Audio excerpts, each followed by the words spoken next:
I saw there was an auction sale at Detroit Lakes, and the car, there was a 1930 Cadillac V16 convertible coupe in there. And it used to belong to Larry Donaldson, the Donaldson department store. And I thought to myself, phew, can't buy that for $80. But I said, well, I'm going to go up to $1,000. Who was it that bid against me? One of the guys in the club. I went up to 1,200 and he went up. I went up to 1,100 and he went up to 12 and I went up to 12. So Louis Seacon, who used to be at the club, he would come back to me and said, "Hey John, he'll sell that car for $200 profit." I thought about that. See, I went over there and I paid him $1,400 for it. And I was happy, and so was he. And you still have the car today? Yeah. Anyway, that car has more accessories. I've seen quite a few, well, not quite a few. I've seen 5 or 6 1930 Cadillac 16-cylinder convertible coupes, but I've never seen one with as many accessories as this. That's the car on the cover of the book. But it was lucky I got it home because the tires were rags, you might say. And of course, it was running on half of an engine all the way home, and I didn't realize that either because it's still smooth. It didn't have a power. But Elmer Franzen and me got together. What about the 30s fifth wheel trailer that you had in your museum? What's the story on that one? Well, I don't really know much about it. It was a sample trailer. It wasn't a living trailer. It was a sales goods sample trailer, they called it. And it was real nice. It was streamlined in front, and it had a cloth covering all over it, or canvas, or whatever you call it. And I tried to sell that thing. Nobody was interested in it. But it was a fixed trailer. It had, the wheel was was a regular wheel with a tire on it. That was mounted in there, and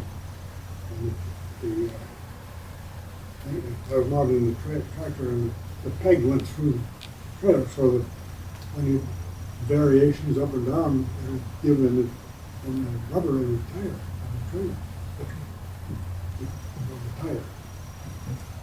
It worked. You pull it, you didn't even know it was back there. It was kind of interesting. I sold it to a guy in Minneapolis, and I don't know what happened to it. Well, you know, after I had a lot of cars, you know, all cars need parts. So whenever I'd get a new car or a different car, I'd search on, I'd make a list of every part that it needed. And if I could find a like part someplace, I'd take a picture of it. And in the back of the picture, I'd write the dimensions. And so when I'd go someplace, I always had this list in my pocket. I could see what I could find. Well, I got the idea that if I take my airplane and fly down the highway, any road, and you could see junkyards both sides, you know, as you go along. You look down there, and of course, if I'd see square cars, I knew it was some old cars again. So I had a little motorcycle that I cut in half and put in the baggage compartment. And when I'd go and land at the closest airport, get on the motorcycle and head for the junkyard, run up and down the line and see what I need. Probably fill the airplane plumb full of parts, you know, and go home with just a one-passenger plane, me. But I did that many times. You know, nowadays you couldn't see whether the cars are old. They all look like a bunch of jelly beans. So you can't get down at a new car, an old car, you don't know if it's 15 years old or 2. So, but in those days you could tell because those cars were square. with some of the older ones. Those are the ones I was more interested in anyway. You mentioned Duesenberg for the tires at out of Pennsylvania. Did you ever have an inkling to buy or look at a Duesenberg at any time? Yeah, but it was too expensive. Couldn't buy them for $80. Yeah, right. John, Anything over $80 is too much. John, I just wondered, how many of those $80 cars have you got left for sale? I run out of those. I decided to sell my fleet one time because I just had so dang many, and I thought maybe I should weed them out and keep my favorite dozen. So I advertised them for sale, and I just advertised in the Minneapolis paper, I guess. And it wouldn't work nowadays. The Minneapolis paper don't have many want ads. But anyway, I had it for 2 weekends, and people would come and stand in line to buy a car. It was unbelievable. Well, I was selling them reasonable. At that time, you buy a nice old 20s or 30s car for $5,000. That's a nice profit, from 80. So, anyway, I do, but it wasn't. The wind was turning and going down the valley instead, apparently. And I got it in a microburst almost. I had to wide open, trying to get out of there, and couldn't gain. I was losing fast. And I told my wife, I said, we're going to go down. She said, I know it. So anyway, I had the full flaps on, flying is just next to stall, wide open power, and I just mushed into 60, 70 foot high trees. And of course it damaged both the wings and dented up the plane a little bit. We didn't get hurt at all. We just got out, and the road was right along the edge of the valley up there. And I said, there was a snowmobile track going down. I said, let's just follow that snowmobile track. It probably is hard enough so I can walk on it. No, she said, we're going up there. And so we went up there. It was cold and it was tough going, and our belly snow this deep. We were just trying to get through and get up. Well, we got up to the top of the road, and the first car that came along stopped and took us off. Took us down to the police department where we wanted to go. Don't you suppose by the time we got down there, somebody brought our suitcases down there?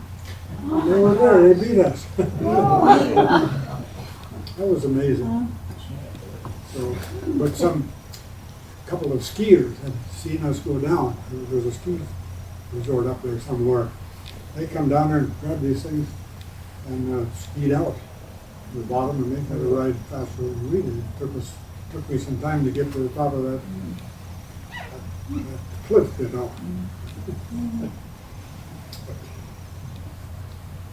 It's all kind of fun experiences. Nothing too serious.